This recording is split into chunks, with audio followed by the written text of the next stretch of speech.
the advertiser frequency, we see a bit of a different narrative when it comes to single campaigns. So historically, we've reported that the ideal frequency is a frequency of one, looking at some of these episodic and single show campaigns. But when we look at the average of those three impressions, they are above the benchmark that we see for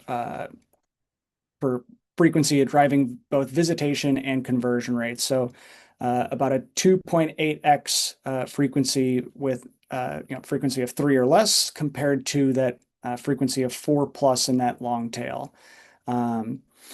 So yeah, what we've assumed is that consumers want to hear a very unique view of the creative and not necessarily want to be hammered with the same ad, episode after episode. So from a campaign perspective, having that creative be spread across multiple different shows is giving us a stronger view into frequency when we look at it from a holistic advertiser visitation and conversion rate.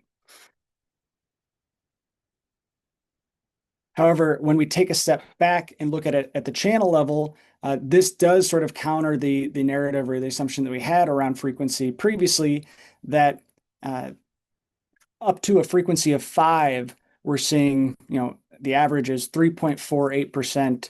And comparing that to that long tail, it's about 1.5 times better visitation rate and 1.2 times better conversion rate than a frequency of 5x. So again, to that point of having multiple exposures and multiple creatives hitting consumers across multiple shows is adding to that performance and repeated exposures, driving consumers to take an action with the brand.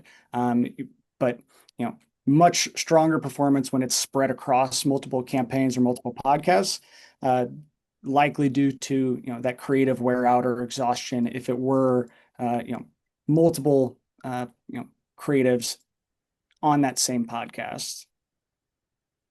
But we do have a link here, and this will be included in the report to always check, does this align and does this compare to what you're seeing in your dashboard view? Obviously, this is going to be on an advertiser by advertiser basis. So definitely encourage you to see, are you seeing a similar trend in your campaign performance? And would love to see, do you align with this, or are your campaigns counter what we're seeing across the industry?